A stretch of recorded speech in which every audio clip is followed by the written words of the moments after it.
It was chilling to read the headlines about the death of a beloved Muslim leader, a faith leader, and his assistant in broad daylight on the streets of New York City this past week. While the specifics of this tragedy are unique, the fear it inspired is much more universal, and sadly, nothing new for Muslim Americans. Joining me now is Kobir Chowdhury, president of the nearby Masjid Al-Aman Mosque. Mr. Chowdhury, our condolences to you on your loss and our gratitude for agreeing to be with us today on State of Belief Radio at this critical time. Thank you very much for having me, and I appreciate your solidarity. I want to ask you, if it's okay, to just briefly talk about Imam Maulama Akonjee and his work at the Al-Furqan Jame Masjid Mosque. He was a wonderful human being. He immigrated to the New York State just a few years ago. The position of an imam in this mosque was his second position. You know, he's a very, very humble, dedicated man of faith. He preached, life of Prophet Muhammad sallallahu alaihi wasallam to unite people and to guide people in a spiritual direction where, people will end up in a better, position in life. Mm-hmm. And he's a family man, a good father, a wonderful husband, and anybody who knew him would be shocked to know that he has any enemies or adversaries or anybody has ever confronted him with anything or even argued. He was that type of a man who you would admire. Mr. Chowdhury, help our listeners to understand the nature of the Muslim community there. Many people are from Bangladesh, is that correct? Correct, yes. Most every Muslims, which is part of our congregations in the mosque around the area, are predominantly from Bangladesh. And tell us a little bit about the makeup of the congregation and the spirit of it, that kind of description. See, our way of life is masjid-centric. People in our mosque, which is one of the bigger mosques in the area, we have 500-600 people participating in 5 times prayer. For you to have 500-600 people participating, you imagine how many thousands of people live in the area. Mm-hmm. And, any community activities, any announcements, any kind of good news or bad, it's usually announced from the mosque, and that's how people are informed. Mm-hmm. And it's a very, unique place where people come because, we are new immigrants here, we are a minority. So when we come to our place of worship, it's a sense of tranquility and peace. And a feeling that, you are at the right place. Mm-hmm. That's why, these mosques are busy and doing a great job serving its congregants and the communities it's, situated at. Typically, how often during the week would the community gather for worship or for education or to be together? Well, it's 5 times a day for daily prayer. Then we have Friday afternoon prayer where you have thousands of people participate. Mm-hmm. And then we have, youth programs. We have community activities for senior adults. We have educational programs for, youth, adult, women, and different activities just to keep everybody on the same page, educate them, and, with the target of letting everybody know that we are here for a brief period of time. We got to prepare for the life after death, mm-hmm. and it's just constant reminder every day or every opportunity this mosque have to do so. I think it's fair to say that a lot of the political rhetoric we've been hearing all this year has caused many Muslims to feel more fearful and unsafe. Many of my Muslim friends have told me that it's been a very different feeling in their respective communities because of a lot of the hate speech that has been about. Would you talk about how these murders add to that fear? Absolutely. You could only be careful and do things cautiously. But when you have people that are, up there, capable of being the highest, position holder of the country, when they utter, rhetoric that are extreme and that are fearful and that are dividing statements, that's something ordinary people of any community, any minority, whether, you are Muslim, Jew, Black, Latino, it's very hard to get hold of and get controlled. And people, when they hear this rhetoric, they're also confused, I think, to a point where they don't know how to act or how to deal with this kind of nonsense they hear. And some people, unfortunately, take it on their own hand and their judgment and go out there and act like, the way they do irresponsibly. And then we are ultimately the victim of this kind of situation. I think the politicians have a lot to contribute to this kind of rhetoric when and if they're not careful in what they're saying. What happens when murders like this take place? What happens to the children in your mosque? Children are lost. I have 5 children of my own, and they'll hear me talk on the phone or sometimes even giving an interview. They're like, who died, who killed, police killed. They don't know. And our parents have told us when you walk on the street, look on the front, look right, look left. But now, this killer has killed these 2 innocent men from the back. Point blank at very close proximity. Yeah. How do you walk around on the street with your, you or your children going to a mosque or anywhere, and be careful when you have to also look at the back? It's been very, very hard, and it's just a different thing that happened. Yeah. And I'm not sure how we would fully prepare for these things so it doesn't happen again. I just think it's very hard to walk when you have to also look in the back of your head. You don't have 2 extra set of eyes. God didn't create us that way. I know the depth of devotion that exists in the Muslim community, the importance of gathering at the mosques, the essential nature of saying the prayers. After these murders, when this kind of thing happens, do members of the mosque do they tend to stay home? Are they courageous in coming to be together? How does it affect the mosque as a whole? See, first few days, I believe it was like people who have just moved here a couple of years ago, not familiar with the culture. They're sort of shocked and intimidated all the time anyway. But when they hear something like this, that just because you look like a Muslim or, you have the description that, describes you as a Muslim and you are killed, many people have stayed home. But then again, they're concerned and curious and very, very anxious in the same time to find out what actually happened to these 2 brothers. And they also feel like it's a great responsibility on their part to also help out and participate to get justice. Yeah. So I think even with this mixed, feeling and emotion, people were still out there coming out bravely to demonstrate, to speak their mind and to express how they feel and how angry they were. I believe, not many people stayed home, even though they were fearful of their life.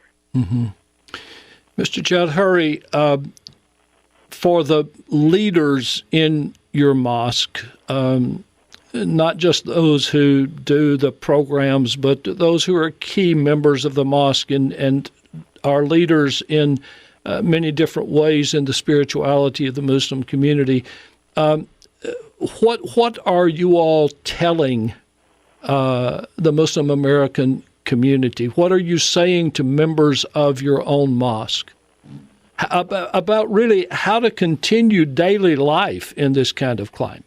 I think, one and most importantly, we're telling everybody to stay united, stay vigilant, and stay, dedicated.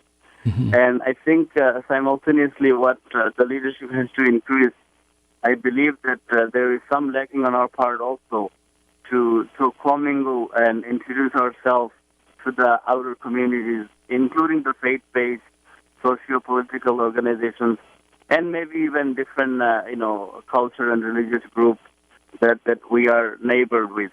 Mm-hmm. I think we need to expand, the prophetic way of being with your neighbors and coexist in, peace and harmony. We need to follow a little bit more of the teachings of our Prophet and start expanding ourselves further. So the difference fades away and the similarities come to the front.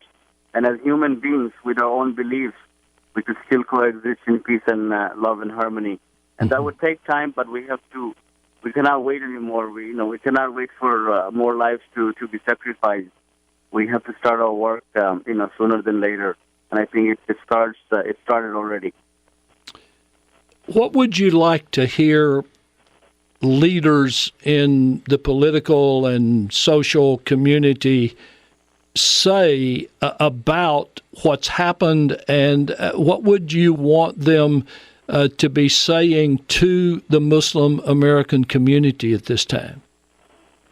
I think, there should, to a great deal, the mayor came and he gave us a sense of hope, and now the criminal is, caught, and he was charged with the first-degree murder. And they're doing I guess the grand jury election tomorrow. Things are going in the right direction, but we need to continue to make sure that the politicians and the authorities identify this crime as a hate crime, and they need to continue to ensure us that they are there with us until we get to the bottom of this, and maybe also tell the other communities that, look, these Muslim communities are not foreign people. They are not aliens like how we define people from other places. They are the contributors in this country, in this neighborhood. The neighborhood is much better off with us. I remember when I came 25 years ago, things were much, much worse, economically, culturally, socially, and within the developmental way also. Mm-hmm. So we are contributing, and then they need to let every other communities know that we are just, these Muslim people are just as American as any other Americans are, and we should live in equality, and we all have the same kind of rights. And if they continue to do this for enough time, I think we will all be able to recognize each other and coexist with our differences, amongst us with no problem. Well, we certainly pray for that, but we also know that it's going to take action as well as prayers. I want to go back to one thing you said, because I want to draw a line under it, reiterate it. There is a charge of hate crime in relation to what has happened there, but you mentioned the power of words, the strength of what is said. And there are a lot of people, I have an idea, there are a lot of people who would say, I would never commit a hate crime. But some of those same people are using words of hate that are a part of what produces hate crimes. Isn't that true? How do you feel about that? Yeah, I think, your hate is not exposed if you don't express it, and mostly we express it with our words. And like I was saying before, politicians with the highest, office or locally should choose their words more carefully. and correctly, not politically correct, but just simply correctly. So we are all human beings at the same level, and we are treated fairly because God has the same purpose of sending us to this world. And I think if we don't practice it with our words, we are defeating the very purpose that God has created us for. Mr. Chowdhury, how has this tragedy, these two deaths, affected you personally? I think it affected everything I had dreamed and believed. And I think it kind of crushed what you think you have overcome. These things used to happen 15, 20 years ago. We were very new in this culture. Other communities would look at us differently, like, what, why are they occupying our places? And, kind of territorial thoughts. But now, being a contributor to the community, being educated here, and trying to do your part to become an American with all aspects, I thought we have come a long way.